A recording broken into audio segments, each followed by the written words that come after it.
Everyone would later say the janitor kissed the billionaire, but none of them would admit that without that kiss, she would have died on the marble floor of her own boardroom.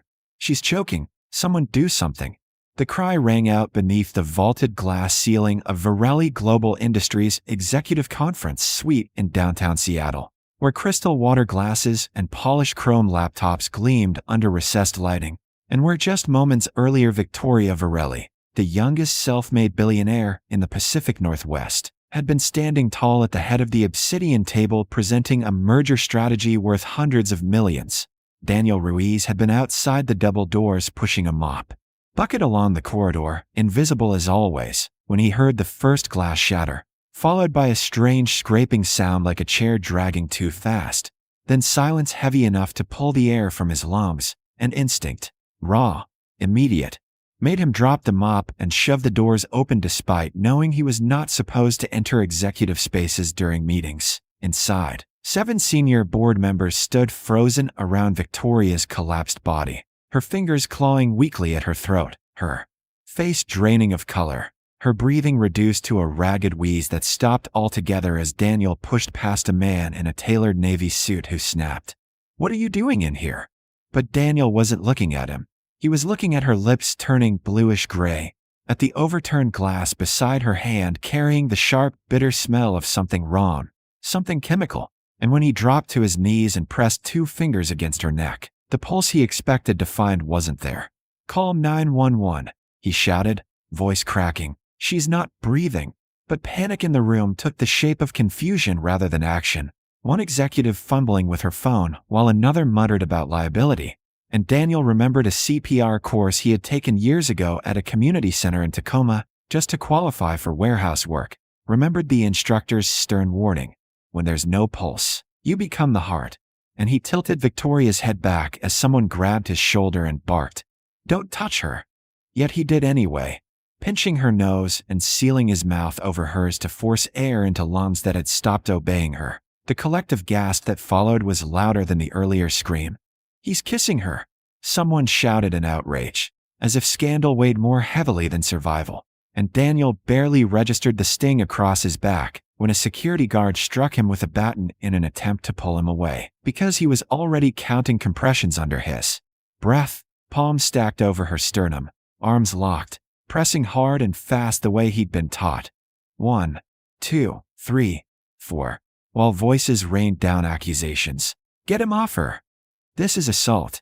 Where is security?" But Daniel kept going, sweat breaking across his forehead as his shoulders burned, because beneath his hands he felt the terrifying stillness of a heart that refused to beat. And he refused to accept that a woman this powerful, this alive minutes ago, could slip away simply because everyone else was too afraid to act. Another blow struck his shoulder and he nearly lost rhythm, but he leaned down again, breathing into her mouth despite the taste of mineral water and something metallic. Despite the humiliation rising in his chest as cameras mounted in the ceiling blinked red and recorded what the world would later misunderstand, despite knowing that a janitor's word would never outrank a billionaire's reputation. And then on the 27th compression her body jolted violently, a cough exploding from her lungs as if she had been dragged from deep underwater, and air rushed back into her with a desperate gasp that silenced the entire room. Daniel fell back on his heels trembling, chest heaving, while Victoria's eyes fluttered faintly and the paramedics finally stormed in with equipment and oxygen masks, pushing him aside not cruelly but efficiently, one of them asking quickly, "Who started CPR?" and Daniel raising a shaking hand to say, "I did," only to have the company's CFO, Richard Hale, step forward with a tight expression and murmur something about reviewing footage and internal procedures, as though the greater emergency now was optics rather than attempted murder. Daniel stood slowly, back throbbing where he had been struck, staring at the stretcher as Victoria was wheeled out alive because of him. And for one fragile second he thought maybe someone would thank him. Maybe someone would see him not as the man who emptied trash cans at midnight, but as the one who had kept their CEO breathing. Yet instead he heard a whisper behind him. "Did you see the way he was on top of her?" And he felt the shift, subtle but unmistakable, as suspicion replaced gratitude. He bent down to retrieve his overturned mop bucket, hands still shaking, and as he stepped backward toward the door, he caught his reflection in the polished glass. Gray uniform wrinkled, name tag crooked, eyes wide with shock. And he understood something cold and immediate. The story of what had just happened no longer belonged to him. By the time he reached the elevator, security was already murmuring into radios. And upstairs in the ambulance, Victoria Varelli drifted between consciousness and darkness, unaware that the man who had breathed life back into her lungs was being quietly labeled a liability, unaware that the security footage would soon be clipped and shared in fragments that showed only a janitor's mouth against a billionaire's lips, unaware that the kiss meant to save her would cost him everything, and that before the truth had a chance to speak, scandal would shout much louder. By the end of the week, the internet had decided what happened in that boardroom, and Daniel Ruiz learned the hard way that the truth doesn't travel nearly as fast as a lie.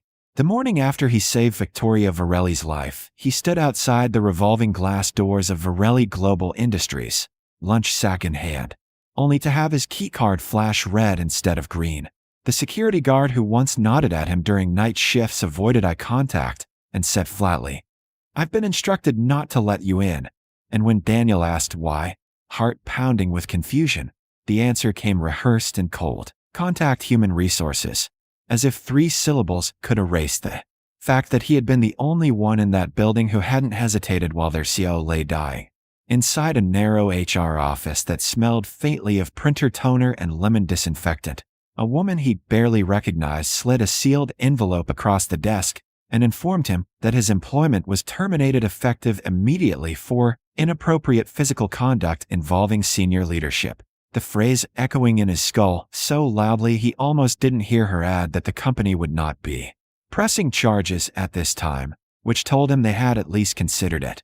He opened the envelope with trembling fingers and saw no mention of poison, no acknowledgement of CPR, just a final paycheck and a warning not to return to company property. And as he stepped back onto the sidewalk, the building's mirrored facade reflected him as if he were already a stranger by that afternoon. A grainy screenshot from the security footage had surfaced online.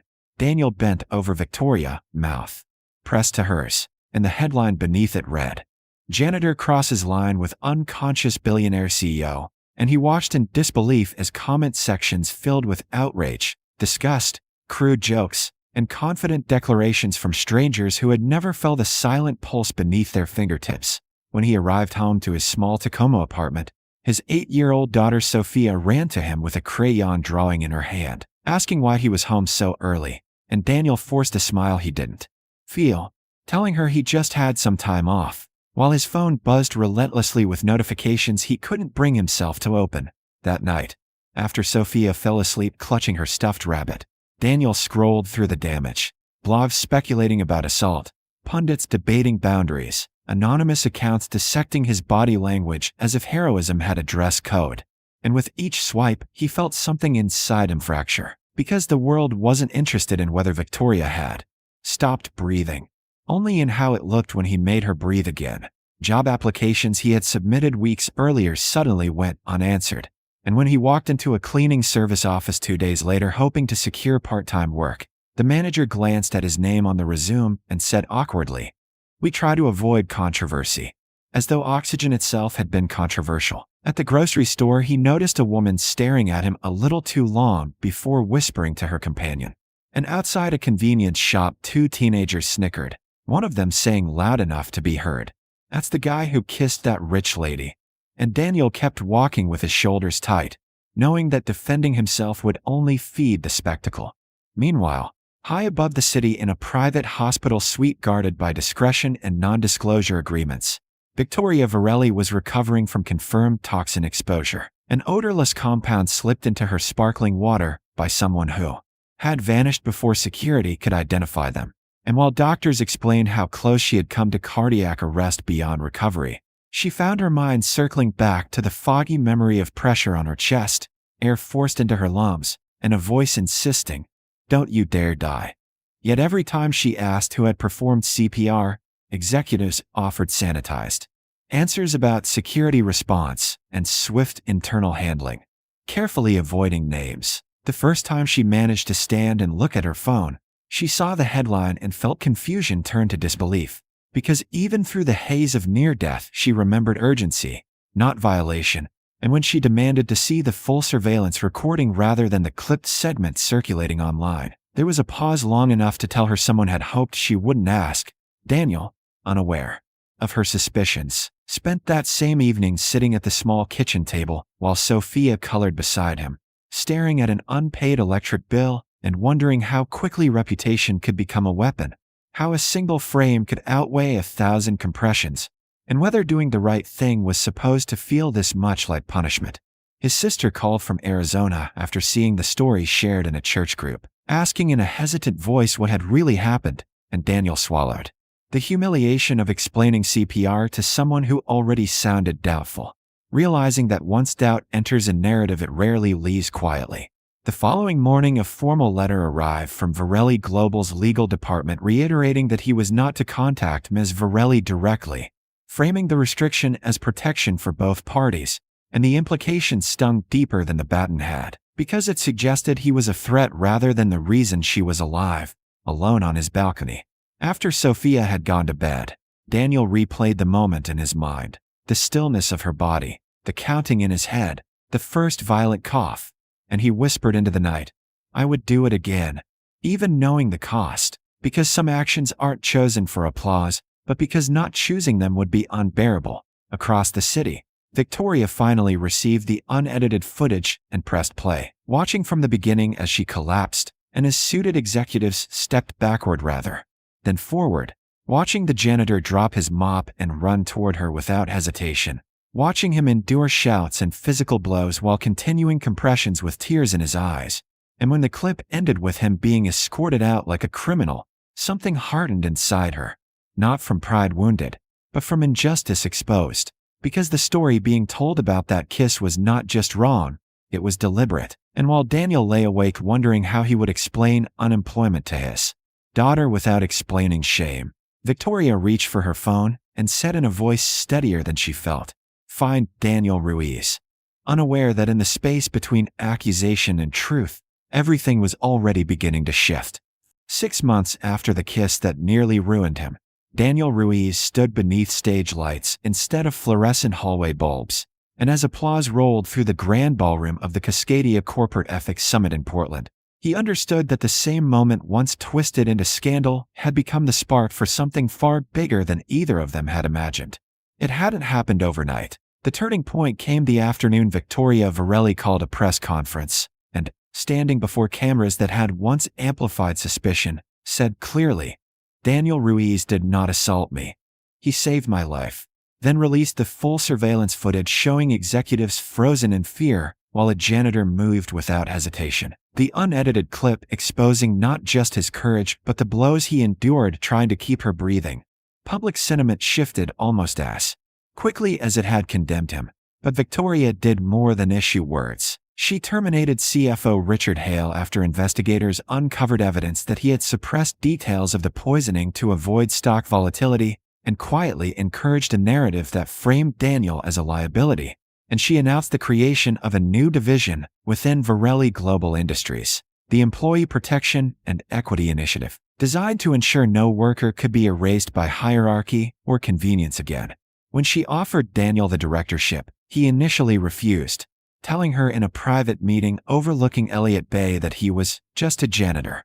And she responded that titles had never defined courage, that leadership without empathy had nearly cost her life, and that someone who understood invisibility from the inside was precisely who the company needed. Accepting the role didn't erase the nights he'd spent doubting himself, nor the sting of strangers' comments still floating in forgotten corners of the internet, but it gave those experiences purpose, and Daniel poured himself into building systems he once wished existed.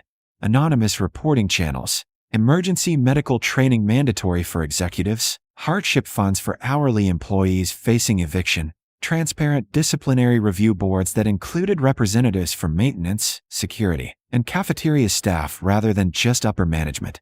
The changes were met with resistance at first, whispers that the company was overcorrecting, that a janitor had been handed too much influence. Yet quarterly reports showed improved retention, fewer internal complaints festering into lawsuits, and an unexpected boost in morale that translated into productivity numbers even skeptical board members couldn't ignore.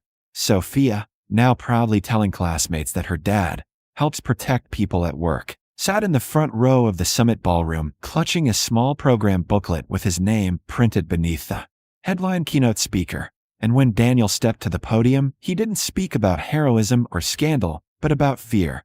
How fear had frozen a room full of powerful people. How fear of bad headlines had nearly destroyed an innocent man. And how fear, left unchallenged, corrodes institutions from the inside. I wasn't brave because I'm special, he told the audience, voice steady though his hands remembered trembling. I was brave because someone needed to breathe and no one else was moving.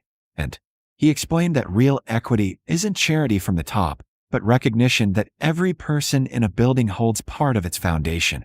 That the people who clean floors and repair wiring and empty trash cans are not background characters in someone else's success story. Victoria watched from a seat halfway back, not in the spotlight, but present, aware that the poison meant to silence her had instead exposed vulnerabilities in her company she could no longer ignore. And when Daniel described the humiliation of being escorted out after saving a life, the room fell quiet in a way different from panic.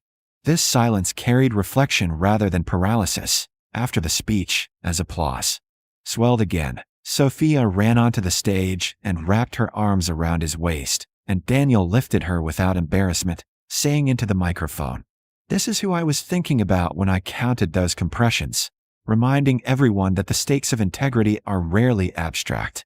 Later that evening, back on the balcony of their new apartment, modest but secure, rent no longer a looming threat, Daniel watched the city lights flicker against the dark water and felt something settle inside him that had nothing to do with titles or media narratives, because the kiss that once reduced him to a headline had become proof that character isn't defined by status, and the woman whose life he saved joined him briefly, not as a distant executive, but as someone who had faced her own reckoning, thanking him again not for the act itself, but for forcing her to see the cracks in the empire she had built. The poisoning case remained under federal investigation, its mastermind still entangled in legal proceedings. Yet what lingered most in public memory wasn't the crime but the image of a janitor refusing to let someone die while others hesitated. And as Daniel tucked Sophia into bed that night, she asked softly, "Are you happy now, Papa?"